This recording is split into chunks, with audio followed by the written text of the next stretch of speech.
Hi, my name is Lourdes Macavinta. I am the Specialized Marketing Manager for Wealth Management Financial Advisors, and I am happy to introduce today Dr. Mark Goulston, the #1 international best-selling author of 6 books, including Get Out of Your Own Way, Just Listen, Discover, The Secret to Getting Through to Absolutely Anyone, and Real Influence, Persuade Without Pushing and Gain Without Giving In. He currently writes the Tribune syndicated career advice column, Solve Anything with Dr. Mark, and blogs for Psychology Today, Fast Company, Business Insider, Harvard Business Review, and the Huffington Post. He appears frequently on television and radio, including Good Day LA, CNN, and Oprah, and speaks to audiences around the world. He also trained FBI hostage negotiators. He is the co-founder of the global community, Heartfelt Leadership, whose mission is Daring to Care. Dr. Goulston, good morning. Good morning. Is it okay if I call you Dr. Mark? Yes, please do. And thank you again for being with us here at Wealth Management Financial Advisors to present Follow Through. I'm happy to follow through on that. Great. Now, I have a question for you. So how is it that you got into the business world? Yeah, I'm often asked that because I was trained as a psychiatrist, as a clinical psychiatrist, and early on one of my specialty areas was visiting dying patients and their families. And often some of these patients were the founders of companies or the heads of companies, and I seem to have some ability at the 11th hour to help them resolve conflicts, some of which have been going on for decades. And then when the person, the founder, died, often the next generation would say, "Can you come in and help us?" And just as sort of an aside, if you sadly happen to be in that situation, the elephant in the room often is that people needed to start apologizing to each other, because sometimes what happens in a family is that a lot of people hold grudges. And sometimes after a parent dies, some of those people holding grudges will never speak to each other again. And that is something that would cause the person passing away to be very unhappy about that happening. And so the elephant in the room often was that people needed to apologize, and really all it took was one person to get the ball rolling, and when they did, other people just kind of followed suit.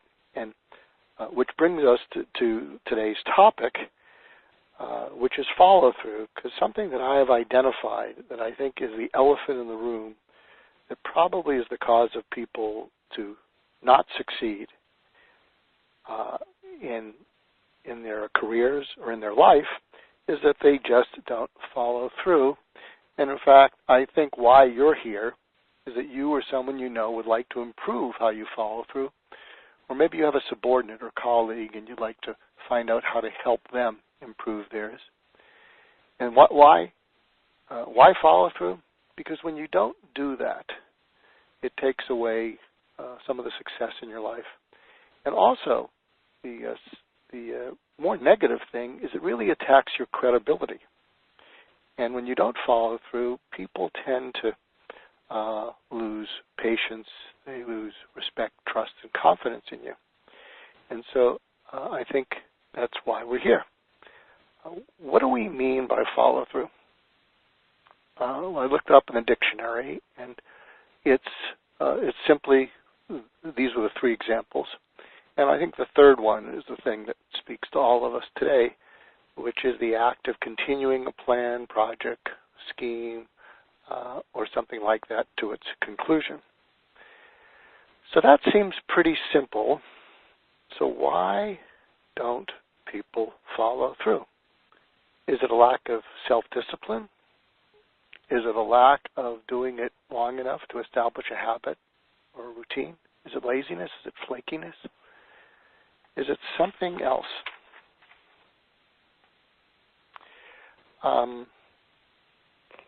Most of us, I would imagine, have gone for a walk on the beach. And if you look at that footprint, and if follow through for that footprint would mean that how does that footprint stay there? And there's a lot of ways for the footprint to stay there. First of all, you have to think a little bit ahead of what you're stepping on. If the sand is too wet and too moist, it immediately disappears. If it's too powdery, you don't even get the footprint. And also, if you're too close to the next wave, it's going to wash it away. And so these are some of the things that have to do with follow-through in terms of setting it up to be successful. There's a saying, be careful what you wish for. I think it's just as true that you need to be careful what you promise to others and to yourself. Because many people make promises that they don't keep. Why is that? Well, when you think about it, when you make a promise or you make a commitment, often one of the reasons you do that, or you want to do something, is sometimes you just want to do it. You don't think of the consequences. You don't think of whether you'll be able to do it. And I'm a psychiatrist and a neuroscientist, and actually what's going on in your brain, there's some neurochemicals, and a couple of them, one is called dopamine, and dopamine is actually the pleasure neurotransmitter. And so we often want things because it increases the dopamine in our brain, and it increases the sense of pleasure. Also, something that increases more than pleasure, but excitement, is adrenaline. People get addicted sometimes to an adrenaline rush. And it's interesting, a number of people who are addicted to an adrenaline rush because it just feels so exciting and so powerful, one of the things they don't realize is that the crash off an adrenaline rush over time is more horrendous than the adrenaline rush. So some people who are adrenaline junkies will do whatever they can over time not to get the adrenaline rush, but to avoid the crash off it. Sort of an interesting aside, again, going back to my medical training and psychiatric training, is there's a pretty common term, attention deficit disorder, ADD or ADHD. And a lot of these people are not able to stay focused. Forget about follow-through. They can't even stay focused in the moment. And people have often asked psychiatrists, why is it that when you give people basically a stimulant, Adderall, Ritalin, Dexedrine, these are stimulants, why is it that when you speed people up with a chemical, they become more focused? Well, part of the view on attention deficit disorder, and even though that's a little bit off topic, we have some time today, and hopefully some people will be interested in this, is what is thought to happen with people who have ADD is that their mind is going along too slowly.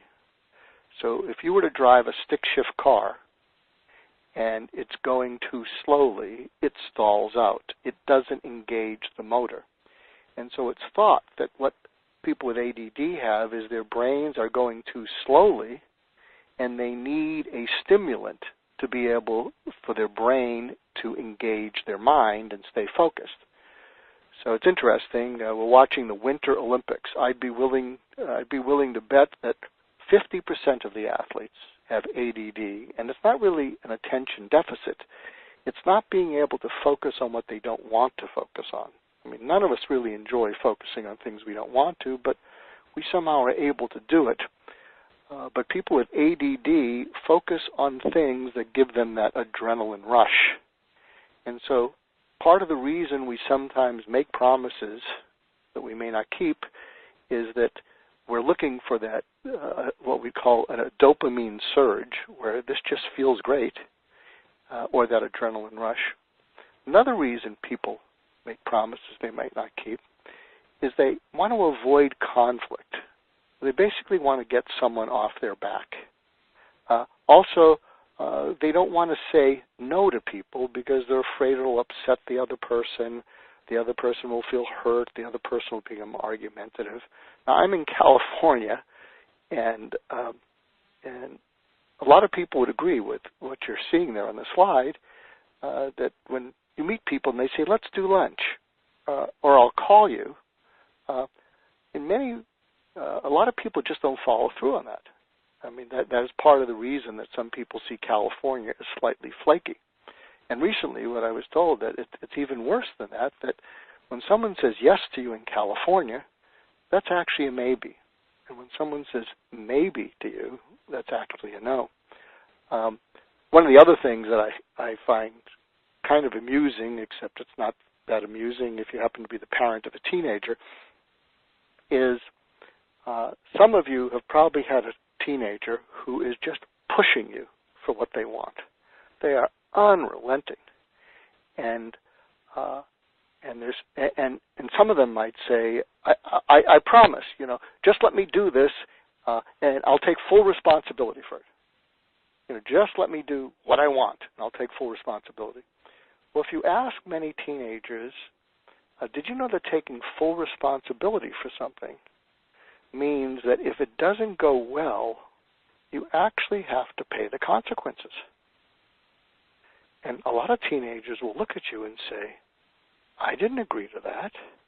And if you ask them, well, what do you think taking full responsibility means? And a lot of teenagers will look at you and they'll say, oh, I'll say I'm sorry. And it's fascinating, and it's kind of funny to listen to, but it's not that funny if you happen to be dealing with that teenager.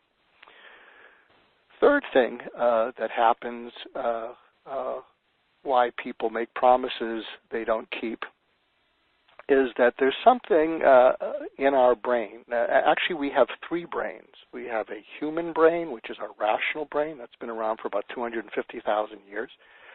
We have an emotional brain, our mammalian brain, that's been around for 65 million years. And we have our lower reptilian brain, which has been around 245 million years. And that's all fight or flight or action. And inside the middle of our mammalian brain is something called an amygdala. And anybody who has any interest in neuroscience has probably heard the term amygdala hijack.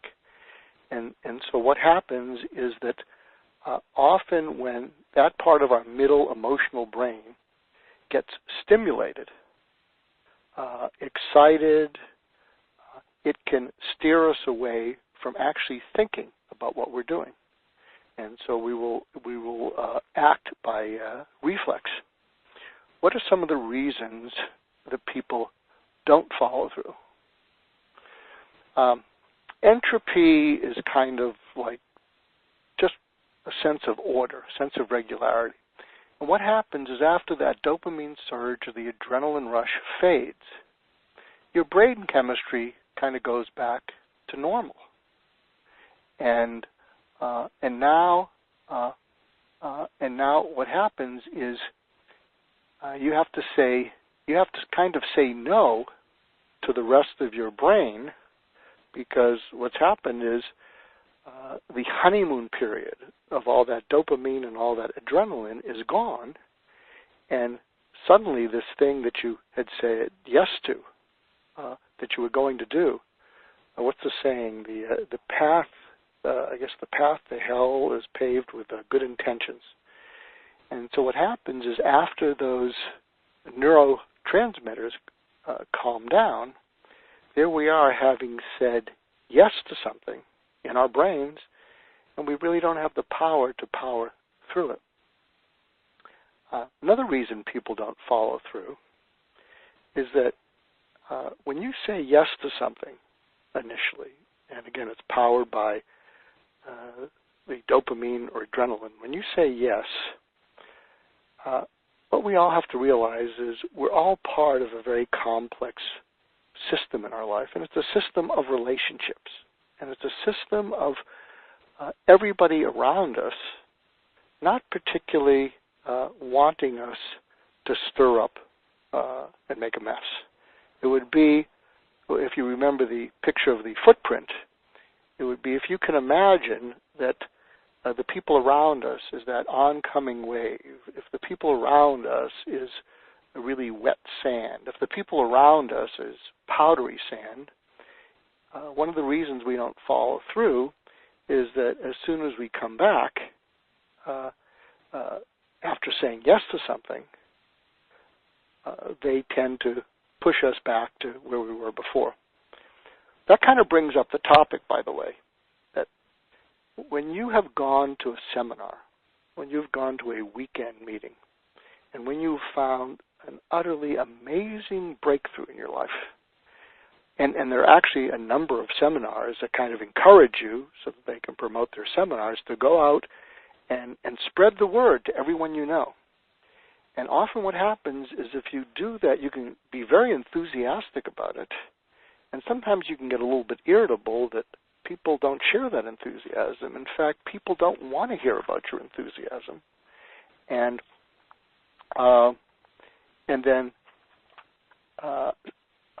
often they will get kind of negative. They will see you as flighty. And so if you're following through even with this webinar, I think, or you're coming back from one of those seminars where you've just found this amazing thing, I think you need to spend a little time about how you present it to other people, because otherwise people are going to see you as flighty, and you may be enthusiastic, but they're not going to see you as particularly credible. So how you can follow through, that was the promise of this, and I'm hoping to deliver that. One of the things to help you follow through is having integrity as one of your core values. And what people will notice, respect, and tell others most about you if you have integrity is that you have integrity. They may use another word. And if you lack integrity, they will certainly use another word. And that's really where your word is your bond, and once said is done. And I think a sad commentary on today's world is a lot of lawyers would say, forget the word is your bond, get it in writing. What is integrity? There's actually a group of individuals that I know that are going around the world speaking at colleges, to the armed forces, and it's called the Integrity Project. If you look up a fellow named Michael Jensen,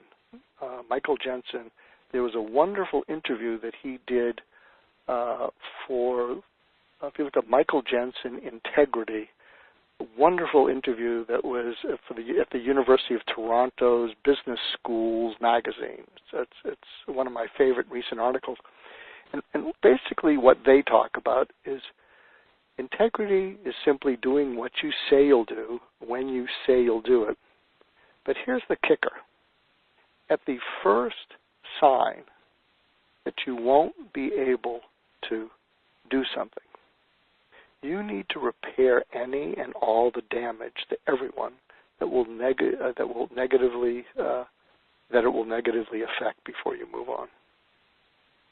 I think if you paused and thought about that, I think it could cause you to be a little bit more thoughtful before you make a commitment or promise to something that you don't follow through. So what this really comes down to is about doing what you say you'll do, when you say you'll do it, is realizing that when you say you're going to do something, that it's perceived by others as a promise and a commitment and something in their minds they feel entitled to, and they rely on and count on you for and hold you accountable. Now, of course, especially in California, it often seems that no one is making you actually do this unless you're going to be demoted or lose a raise or get fired. But if you were to realize that not following through means you're having to face the consequence that others will stop relying on you, trusting you, having confidence in you, respecting you, and liking you, And if you think that's not fair, I think it's completely fair, whether you accept it or not. Something else I think to keep in mind is when you're interacting with people, you're triggering flashbacks in them. And what's a flashback? Is you're reminding them of someone else. It could be the way you're speaking, it could be your tone, it could be your inflection, it could be your accent, it could be many things. And they're not aware of the flashback. But the flashback will often control their openness to you or their being close to you. So if you trigger a flashback in someone that was flaky and let that person down, and they said to themselves after having several of those experiences, never again am I going to be involved with or do things with people who don't follow through. When they come back and they don't even give you a second chance, you don't even get one strike. You may think they're being unfair, but really what's happening is you're triggering a reminder in them of someone who didn't follow through, and you're paying the price for that. While we're on the topic of flashbacks, what you really want to do is trigger positive flashbacks in people.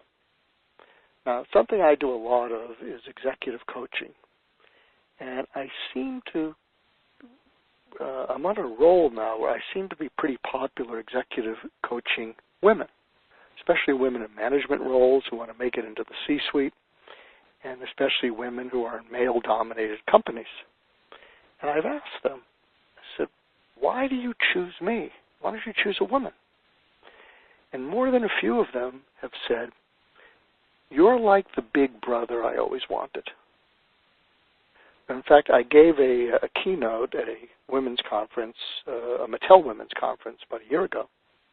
And I was speaking, and it was all women in the audience, and I was speaking to them about how to, what identity should you have to succeed in life as a woman and succeed in your career.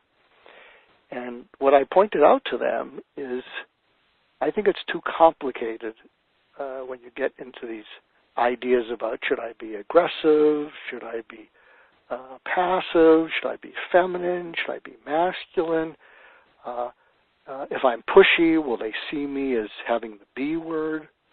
And when I asked the audience, I said, how many of you have had a big brother or a big sister that was just terrific? Raise your hands and think of that person. But when they raised their hands, I would say it was about a quarter of the audience, they all had a smile on their face when they were thinking of that big brother or big sister. And then I had people in the audience. I said, look at the people raising their hands. And so what you want to do when you interact with people is trigger a positive flashback. And it's interesting. I think one of the things that creates positive flashbacks is when you think of people who followed through with you. And what especially creates positive flashbacks is when you think of someone who followed through to help you at their own inconvenience. So they went out of their way to follow through, to do something that took time and effort that didn't help them at all, to help you.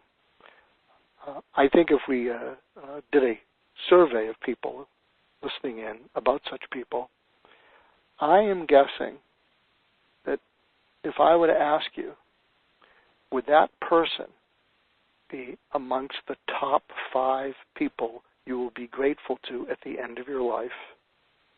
Everybody who had such a person who followed through and did something for you and went out of their way would be in that top 5.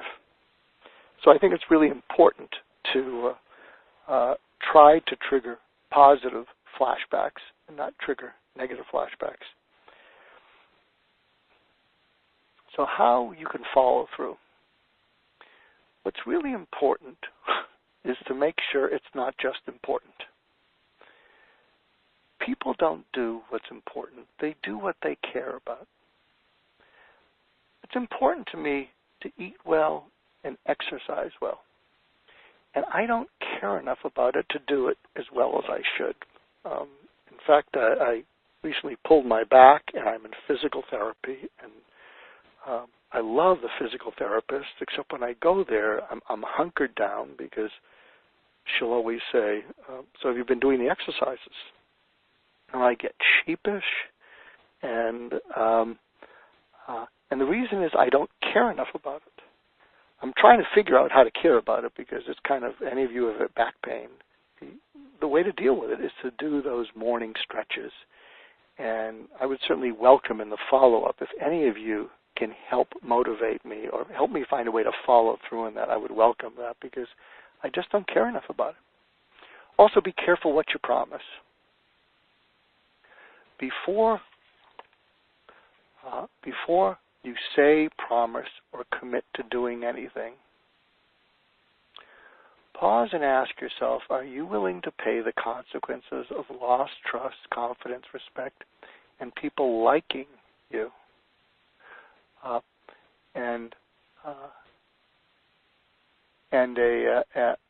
And also, if saying yes is a way of avoiding a conflict, it's going to come back to bite you. In fact, I think, to me, the two biggest elephants in the room that rob people of success in their careers and life is a lack of follow-through and an avoidance of conflict. And I'm trying to think if I know anyone, including myself, who doesn't avoid some conflict. And so what you really want to do is, in fact, here's an exercise, and something that I'm now doing actually with groups of people and doing teleconferences. And if you want to find out more, you'll find some information. You can email me. And I'm doing this with some companies, and recently I've started doing it with groups of CEOs of middle-sized companies, and we have a telephone call coming up.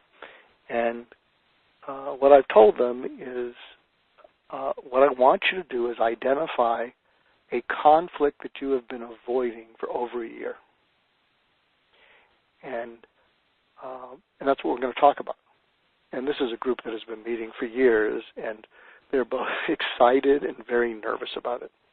Because what they're going to realize is that they're going to bring up things that in this supposedly supportive group they should have brought up months ago.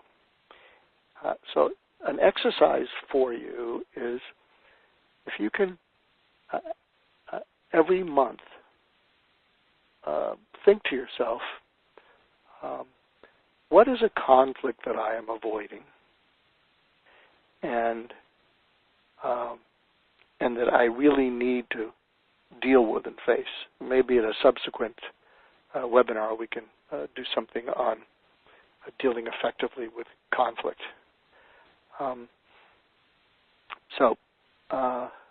But I think that would help you because I think one of the main reasons people don't follow through is because there is some sort of a conflict. You're afraid you're going to upset someone, you're going to hurt their feelings, they're going to get angry at you, and it's not going to go well. I see we have some time, so I'm going to share a story with you. You might want to write this down. Aggression minus principle equals hostility. Aggression minus principle equals hostility. Aggression plus principle equals conviction. Aggression plus principle equals conviction. What does this mean? It's actually good to be aggressive. I'm not talking abrasive. I'm talking aggressive like an athlete's aggressive.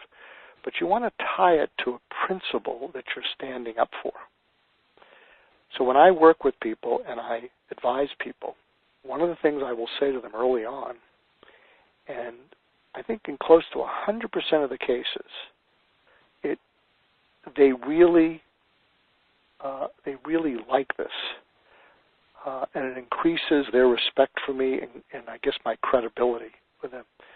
When I work with someone as an executive advisor or a coach, I will say to them, going forward, do I have your permission to stop anything or anyone that could get in the way of your future success or happiness or your company's success?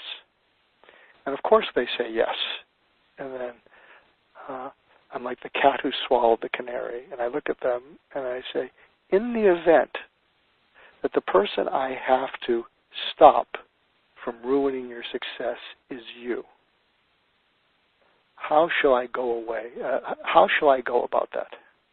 And they will often smile back because they know that that I've cornered them. And I will tell you, the majority of them actually chuckle and say, please stop me. Please, step in, because I can shoot myself in the foot so frequently. And so I think that's an example of aggression plus principle. And the principle is, if I work with you, I am not here to say yes to you and just to please you and have it work against you. The best example I have ever seen of someone demonstrating what I'm saying about, and it still gives me the chills. In 1995, I was giving a workshop in Dallas, Texas, for an international real estate company. And one of the keynote speakers was General Colin Powell. And at that time, he was being considered as a possible presidential candidate. And so these were real estate brokers and agents. There were 10,000 in the Dallas auditorium. And many real estate people are very transactional. And in many ways, they seem to respond sometimes to motivational speakers, maybe more than inspirational speakers. Maybe that's not fair, but there is that kind of quality. But General Powell was incredibly inspiring, and he spoke about growing up in his community and giving back to this country and being dedicated to it. And he was wonderful. And then during the question and answer period, someone, and this was 11:30 in the morning, so I think, maybe this person had been up all night, but one person raised their hand and said, General Powell, I understand that your wife has been depressed, and I think maybe she had shock treatment or was in a hospital. Do you want to comment on that? So I'd like you to picture what that looked like. So here's General Colin Powell, and this idiot in the audience asks just this, off-the-wall question.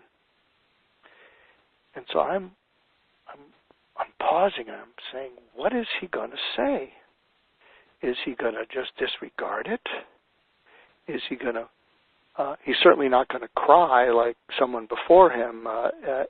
Edmund Muskie ran for president, and someone asked him something about his wife, and he actually started crying, and it kind of took away his credibility. And I thought, no, he's a general, he's not going to cry. Is he going to say something politically correct? Like, well, I'm glad you brought that up, because there should be equality and parity for helping people with mental illness as well as physical illness. And I'm thinking, what is he going to say?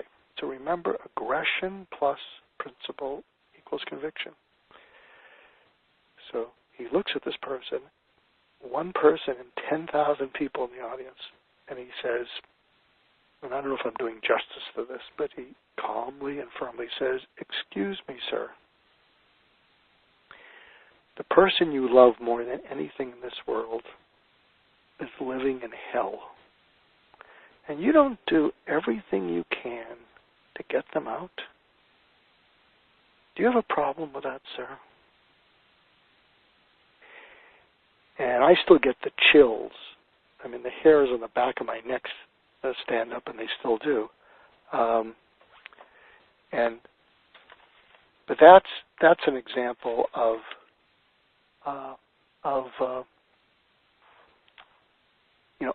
really being able to stand up and face conflict. So that's another takeaway. If you can find something to stand up for. So when I'm working with people, what I stand up for is I am here to protect and prevent you from anything hurting you or your future. And that could be you. I think it emboldens you. As I'm thinking aloud and speaking aloud with you, and thank you for allowing me to get a little tangential here, and I hope that only annoys a few of you. I think the people we respect and admire most are people who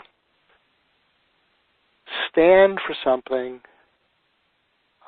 stand up for it, and stand up against people who are anti that thing. And that thing has to be something more important than just you. So add to your bucket list from this that you're going to take a pause every month and say, what conflict am I avoiding? But you're also going to pause and say, what is it that I stand for? What is it that I will stand up for? And am I willing to stand up against people that would push against that? I'm getting a little bit older in my life, and something I will not work with an individual or a company that allows people to delight in being hurtful to other people, especially subordinates. That's a deal breaker for me. You can't pay me enough money to work with you if you take delight in that. And plus, if I know that's going on, I will no longer buy products or services from that company. But that's what I stand for. So what is it that you stand for?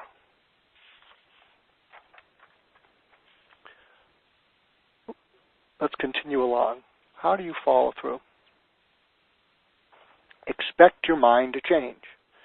We talked about that when that dopamine surge or that adrenaline rush fades, you tend to calm down, you're a little bit less enthused, but my God, you've said yes to something, and now what do you do? So what you really want to do is be aware of that. Be aware that your mind will change, and then you may be stuck with a promise that you can't keep. Something I'll also suggest to you, there's a wonderful book by Susie Welsh. Susie Welsh is Jack Welch's wife. And I think it was didn't do as well as it should have, but it's a wonderful little book, and it's called 10-10-10.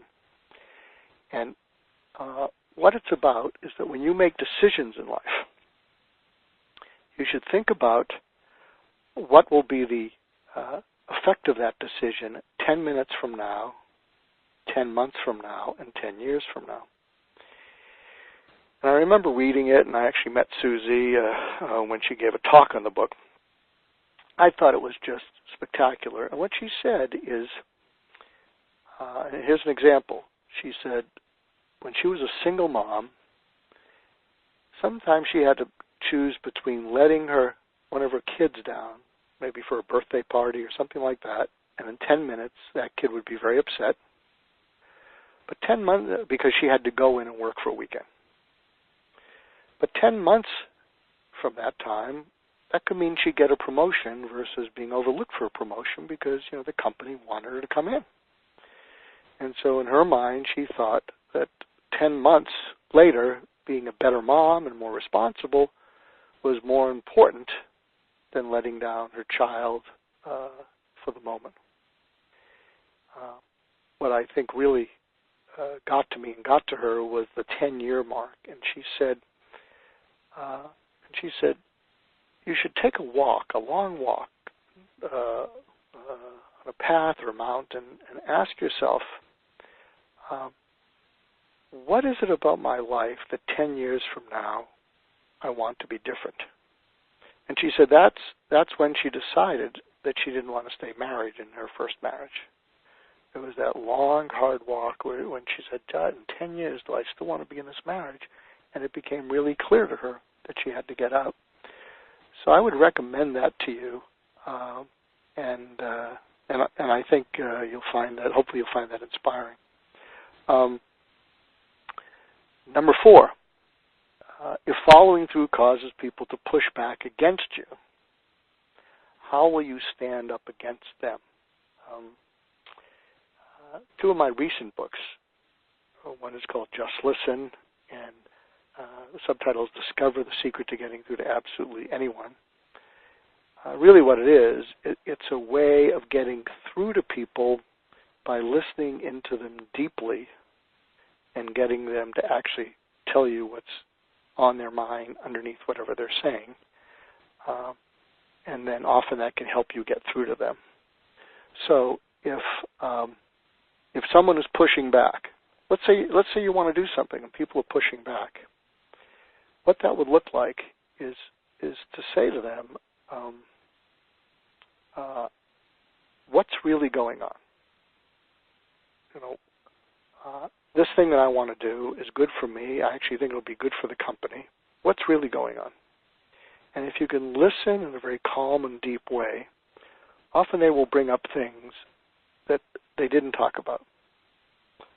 And usually what's going on is that a lot of people are very afraid to change because they're afraid that if they try something new, they won't be good at it. They'll be incompetent. And so it's sad because a lot of people are much more capable and competent than they give themselves credit for.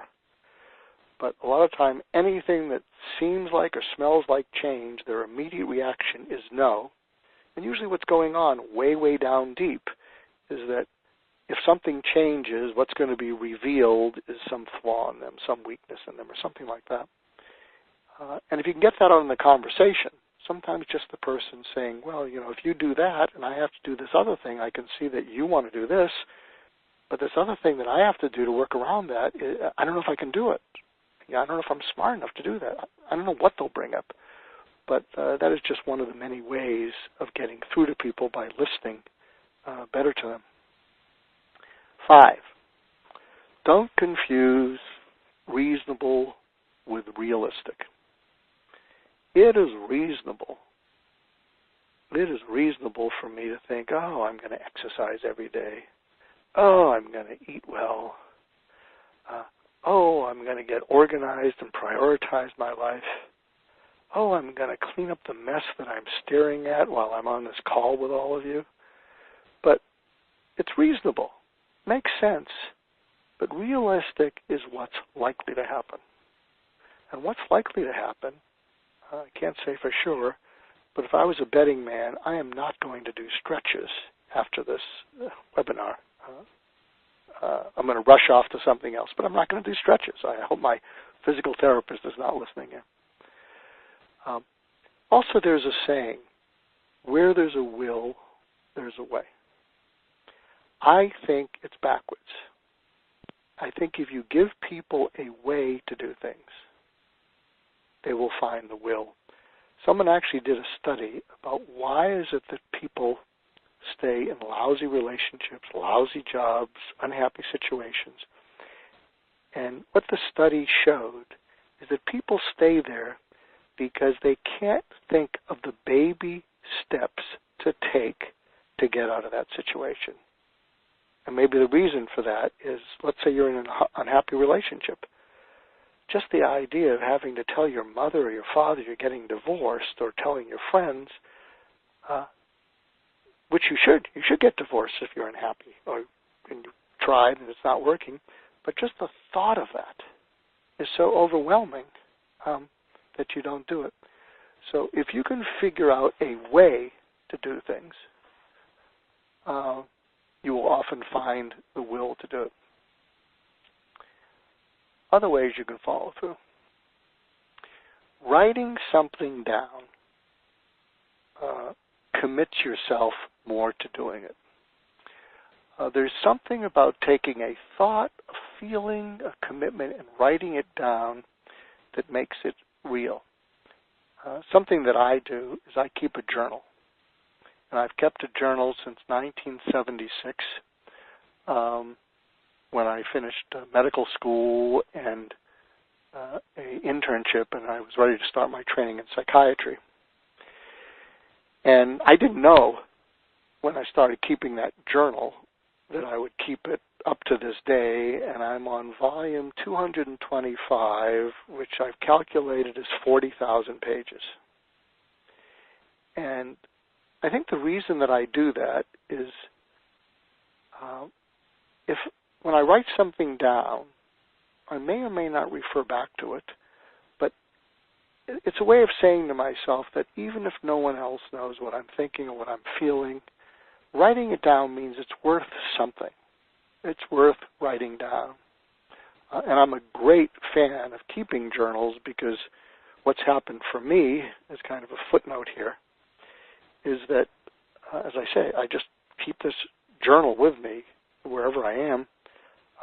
But what you'll do when you write down things is you'll start to identify themes. You'll identify things that become important to you.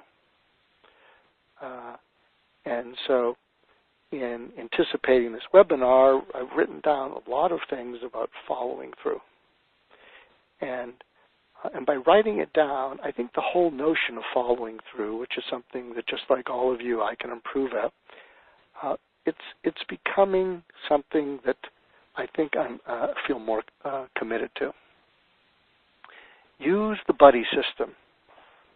Anybody you know who's in a 12-step program, Alcoholics Anonymous, Gamblers Anonymous, Debtors Anonymous, Anonymous, whatever you want to call it, if you ask them what works, they won't say it's the 12 steps. What they'll say is it's the fellowship and having a sponsor. There is something about having a sponsor or a buddy and doing something with another person that allows you to do something that you wouldn't do on your own. If any of you attended college, I don't know if they do this anymore, but I remember when I attended college and I was in a dorm, or later on for a little bit in a fraternity, especially in the fraternity, it could become a wreck. I mean, it looked like it had blown up. But once every month, it'd be a Saturday, everybody would clean up the place, and it would never get done if we didn't have that Saturday doing it together.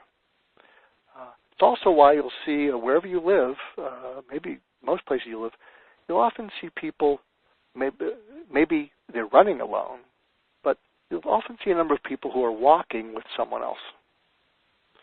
And so one of the ways that you can actually follow through in something is by doing it with another thing.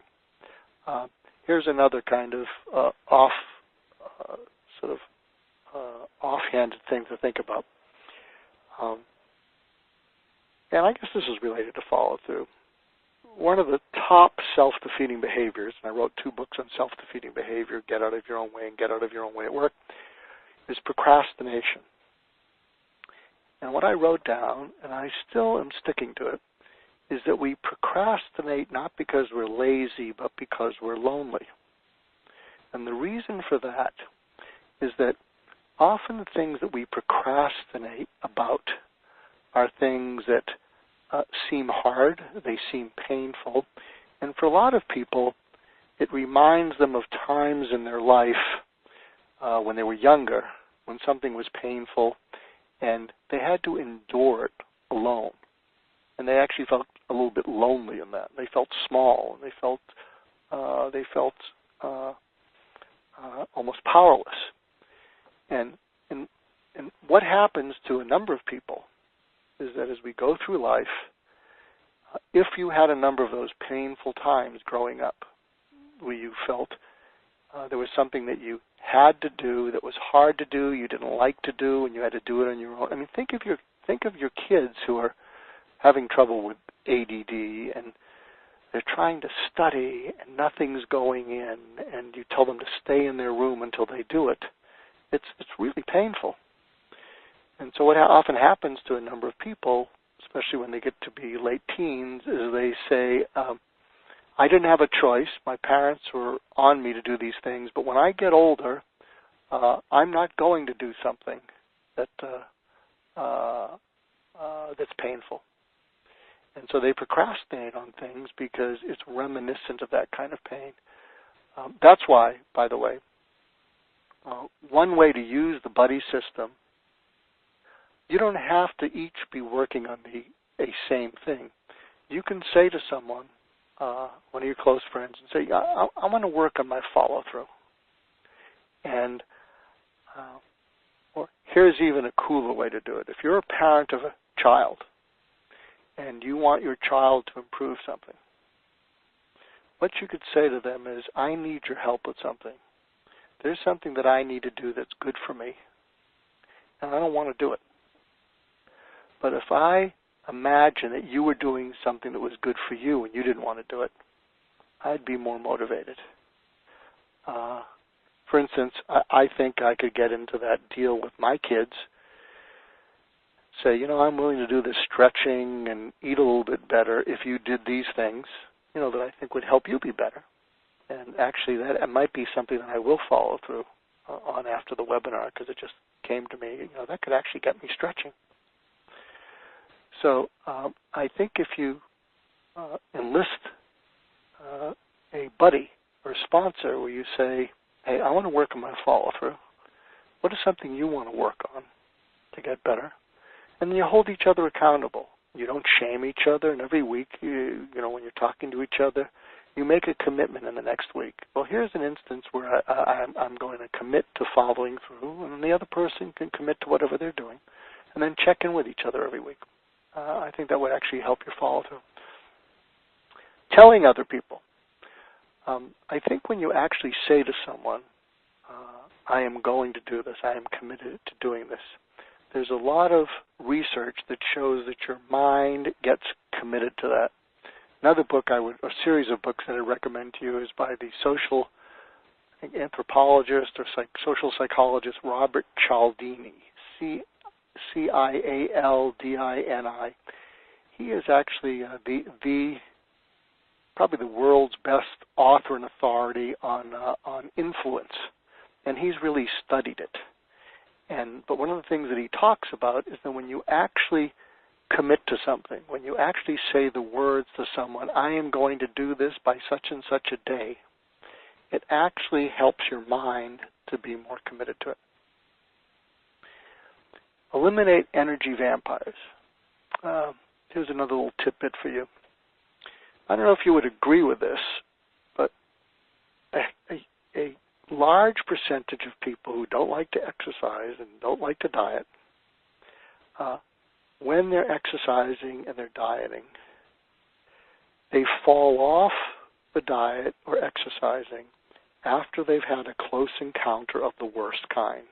What do I mean by that? Sometimes when you're dealing with just difficult, awful people and the people you dread seeing, after you've met with someone like that, it is very difficult to deprive yourself further.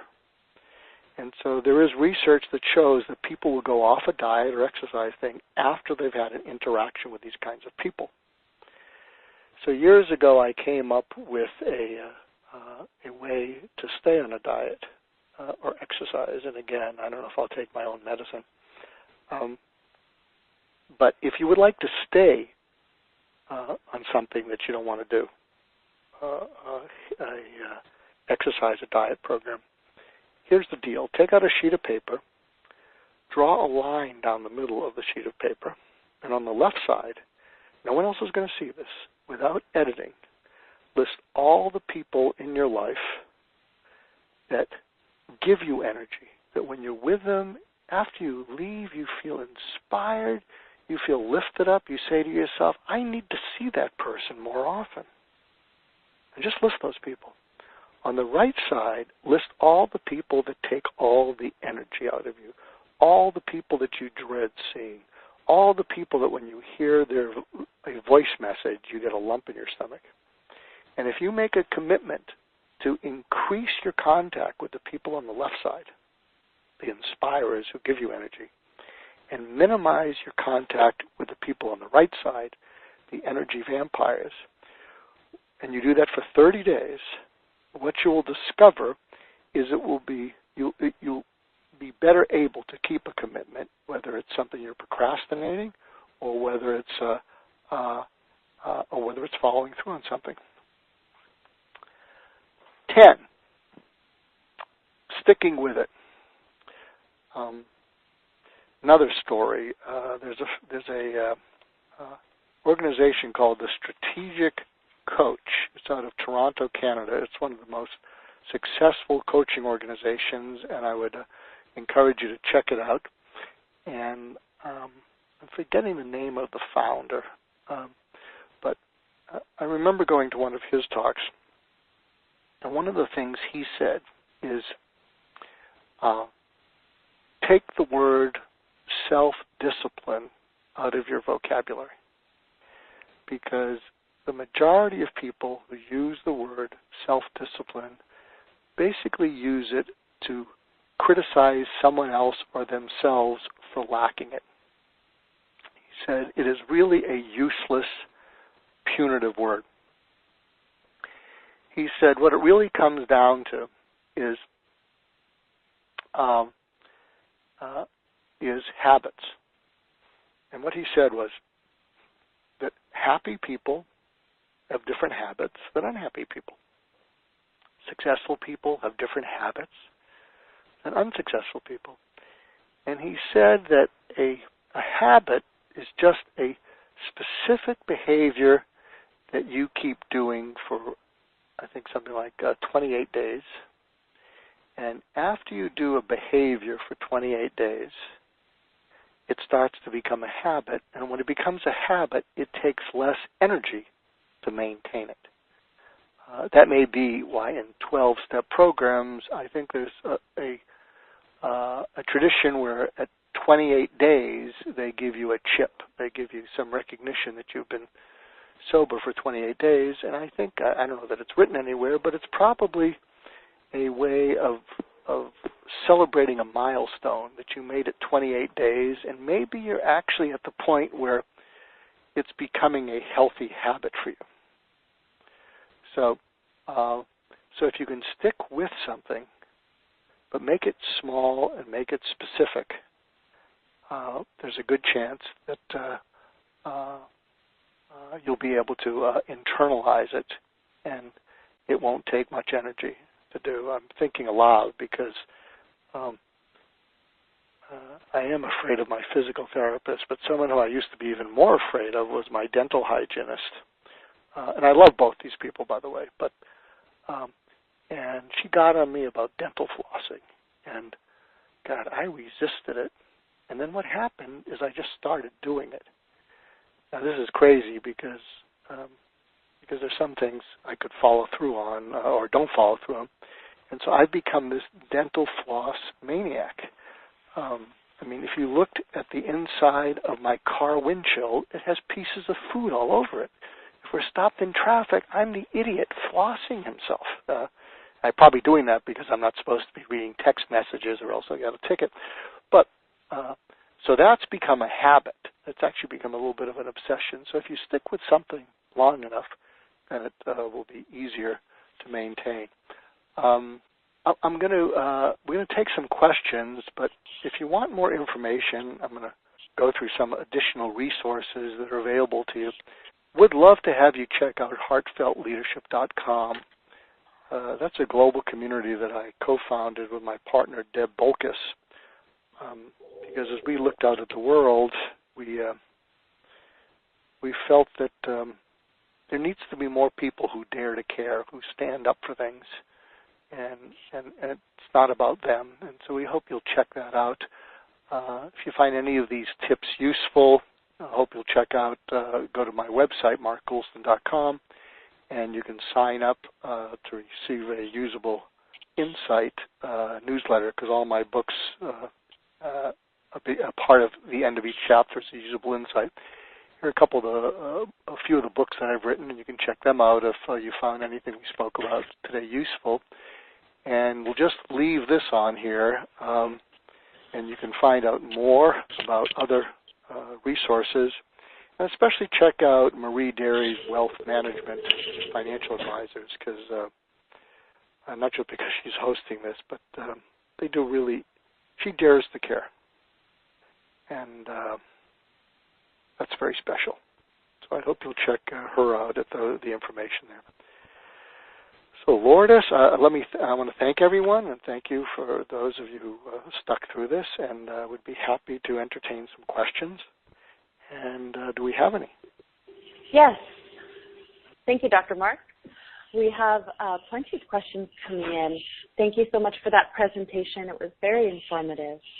Our first question this morning is coming from Marie, the Senior Financial Advisor here at Wealth Management Financial Advisors. And it's a very pointed question because we deal with quite a few of these individuals on a regular basis. So the question is, how do you get individuals who were previously financially stable after they're derailed because of a hardship and their situation has now improved, how do you get them back on track and continue to follow through?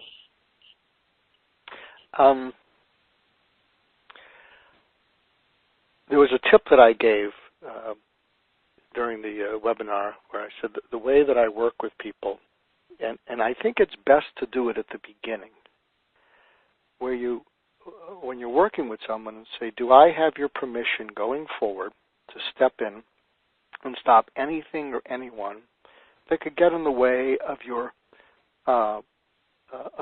financial security, your financial health, all that. And again, everyone's going to say yes. But the key is then to say, in the event that you get past this and things stabilize, and you tend to get a little bit sloppy, I know that you don't want to go through this again. And I will tell you, if you say this in a caring, Marie, if you say this in a caring, empathic way, you could say to half the people, I not only know you don't want to go through this again, I know you don't think you could make it through it again. But once you get into some of the difficulties that you've gotten into, once you get out of it, I know you can't go back to this place again. And so going forward, what would be the best way for me to lovingly nag you or do whatever it takes to make sure that you never have to come back here again? I think that communicates a kind of commitment, not just to their financial well-being, but wanting to protect them from being re-traumatized and having to go through this again. So that's what I would suggest. Great. Thank you for that advice, Dr. Mark. Now, for those of you still with us and listening in, I encourage you to please send questions in through the question box located underneath the slide box. Our next question is coming from Sam in Los Angeles. Apologizing makes you a better person and it helps to bring peace, but how does it help the other person who is wrong when they do not apologize? How will that other person ever learn that he or she is wrong?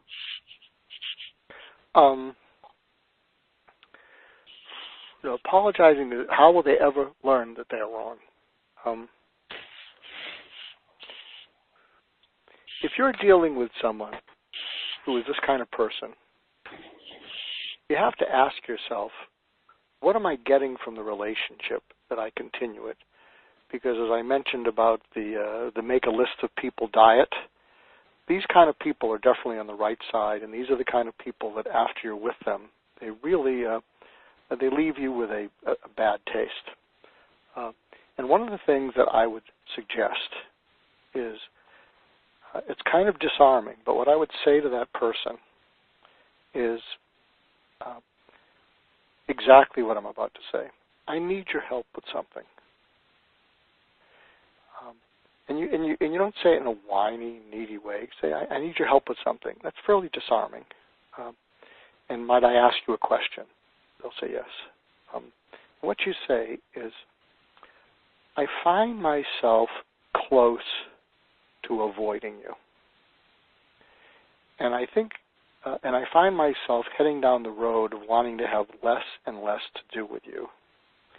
And the reason that occurs, and then you be very specific about the situation. You don't attack their character. You say, the reason that occurs is because when these situations happen, and I'll own up to my responsibility and hope to make them better, but when you don't own up to yours, what happens is it frustrates me, it hurts me, and it makes me resentful of you. And so I'm bringing this up because I don't have any I don't have any control of this going forward. You do. And and I'm telling you this because it's already started to happen that I'm kind of having less to do with you. And I don't want that to happen. And I need your help to prevent that. I need us, when things go wrong, I need us both to share in the responsibility. By the way, that's an example. That Sam, you'll be Colin Powell, because that's an example of not aggression, but standing up for principle, and willing to stand up for it in a certain way. And what you're saying is, look, I'm not going to have any. I'm not going to have anything to do with people I root against or I think negatively towards.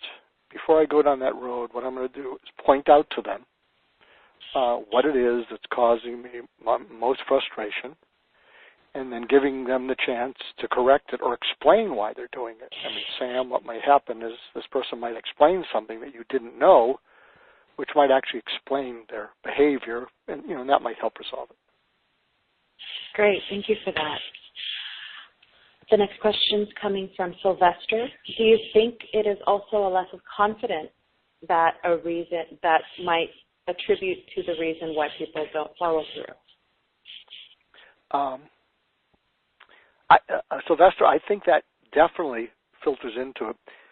But I think that speaks to this dopamine adrenaline thing, because what happens is when you get that surge of dopamine or certainly adrenaline, you feel empowered. And feeling empowered actually feels a lot like you have confidence.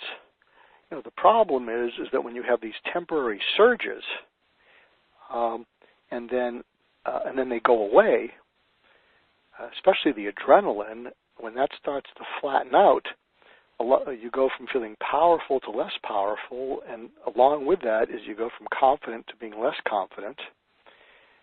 And then probably what's happened is if there's been a number of situations where you've actually made promises, not kept them, and you've let people down, and if you're a good person, a decent person, there's probably a cumulative effect. And it's probably affecting even maybe some of your self-esteem, because down deep what you're saying is, I don't intend to be flaky, but gee, my track record is I'm flaky. And but I'm glad you brought that up, Sylvester. And it's I'm going to write that down in one of my little notebooks, and I'm going to think more about that. Great, thanks for that. The next question coming in from Juanita.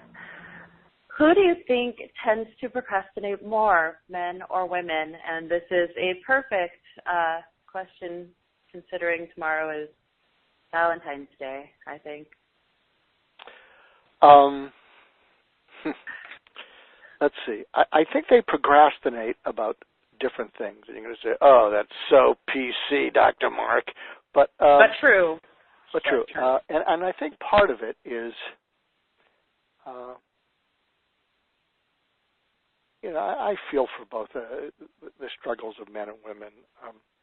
I think for women, especially I think what it comes down to is what you see your identity as being. So a lot of women, if they have children, a big part of their identity is being a mom.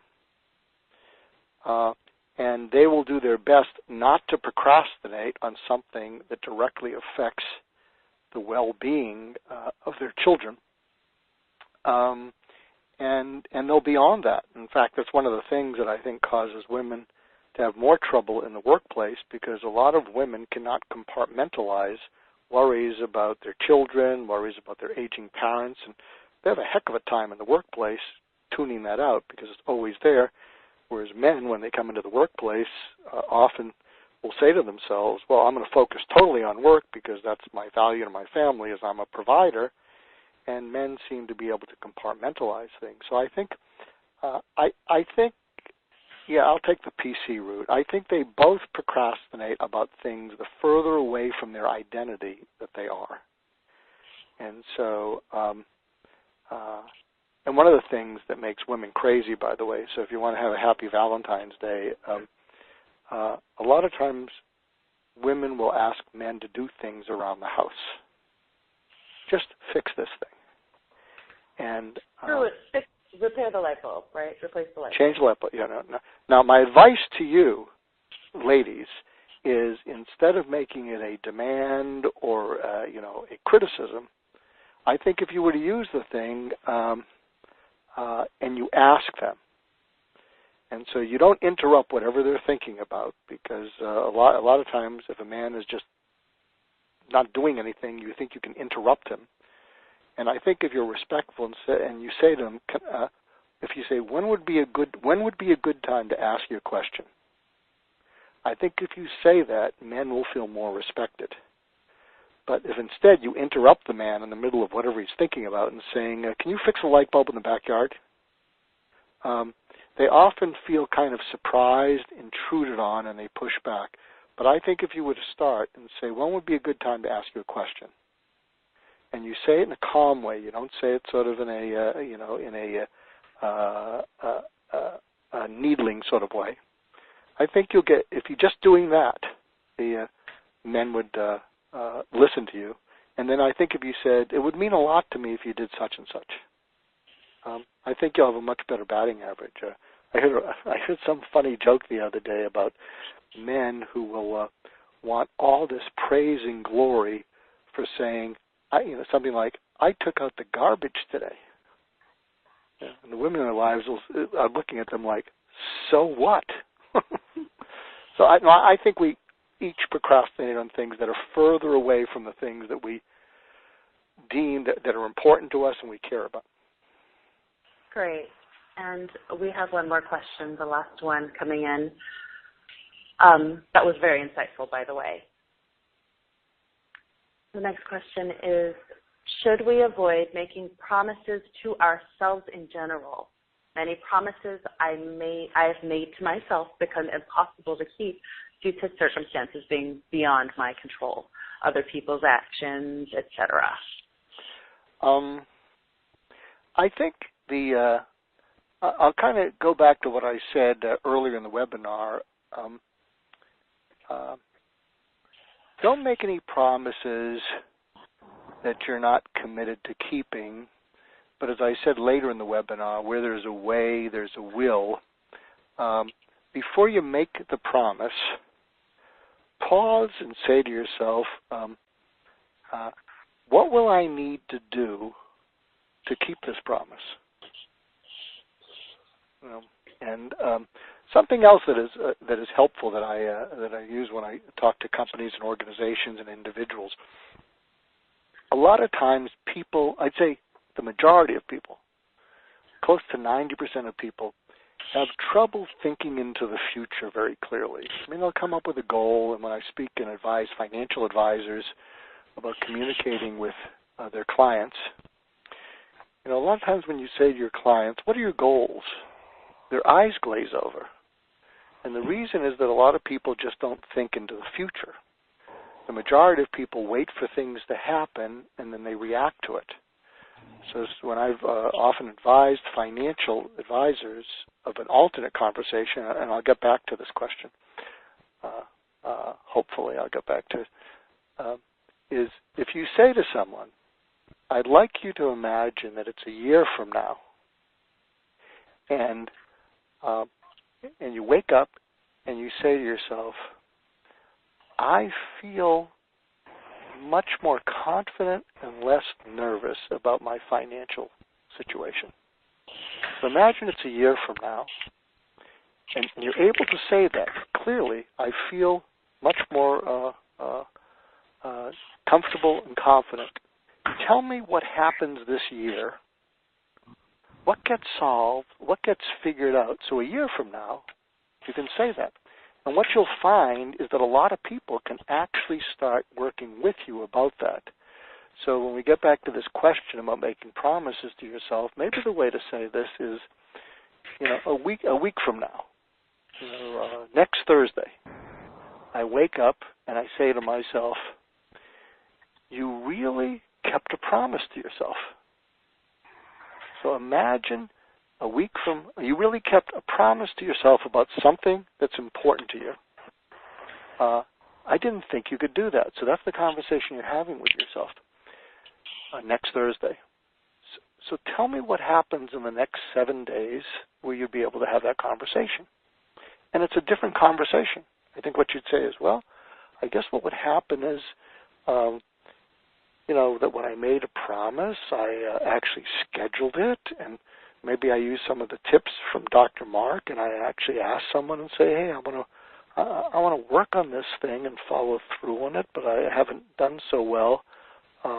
Can we be kind of sponsors of each other? And no, I actually tried some of those tips, and lo and behold, next Thursday, I was able to look in the mirror and say, you didn't let yourself down. You actually kept a promise. So I think if you can sometimes get past these stuff that's going on in your head today, if I keep a promise, I won't keep it, I'm so flaky, I feel badly about myself, and just sort of project yourself, say, a week down the road, and just imagine that it's done, and what was the way that caused it to be done? Great. I think you'll have better results with that. Okay, thank you. We have one last question coming in from Robert. Now, I think this is kind of a metaphorical question. What's the difference between being coached in a game versus coached in a practice? So I think that's kind of metaphor. Shadow coaching. Okay. Well, I'm sort of transitioning from kind of regular coaching to shadow coaching. The reason being is regular coaching, executive coaching, management coaching, often when someone finds their way to me, we'll develop a rapport and they're very enthused about that. But then scheduling it becomes a difficulty. And so they'll schedule it and they don't want to not follow through. They don't want to be disrespectful. And so they'll have this appointment, telephone appointment, but what I can hear is they give 20 other things that they need to do, and maybe after 5 or 10 minutes they can, they can get into the conversation. But I think the big limitation is that I'm hearing their side of the story, and it's amazing how much we miss out on. So there's a couple people that I'm shadow coaching, and what shadow coaching is, I spend the entire day with a person, and I go to every meeting that they go to, and the person says, this is my executive coach. And it has to be someone who's really dedicated to getting better. So this is not just someone who's just trying to smooth out negative things. They know that to succeed, they need to get to the next level. And so we go to each meeting, and they say that, and I don't say anything. Before the meeting, we'll take a couple minutes, and I'll say, okay, so, and it's exactly what I just suggested in the last question. I'll say, okay, at the end of this meeting, you walk away and say, good meeting. So what did it accomplish? What did it accomplish? So this next meeting is going to be a good meeting, and then I'll say to the person, how are you going to tee it up? What's the first thing you're going to do? Okay, let's go. And then we're going from that meeting to the next. I'll say, how did it go? Did you accomplish what you told me you wanted to? If you had to do any differently, what would you do differently? And because I'm kind of an expert in communication and some of these specific things, I can often point out to people, something you might not want to do again is this, because when you did it and the other person kind of chuckled, it was a nervous laugh between the two of you. It kind of undercut your authority. And so we'll do this for a whole day, and even phone calls. And so recently I did that with someone, and I was in a meeting. It was a CEO of a company, and it was a meeting with his CFO, his CTO, his research and development team that was developing something, his sales team, and I listened in on 3 conversations with some of his top customers and clients, and it is exhausting and exhilarating. But that's game time. Whereas if we just talked about it, it just, I don't know, it just seemed like too much of an armchair kind of thing. And when they rushed to the 20 other things that were on the other side of our coaching call, I don't think it had the same benefit. Whereas this, they really both get scared about, but they're excited about. So sorry for that being long-winded, but that's kind of what shadow coaching is. Okay, thank you for that insight into shadow coaching. Robert actually asked another question, and it kind of has something to do with the follow-through. For help with your stretching, would you like to make a commitment to the follow-through webinar participants about stretching at least 3 times a week?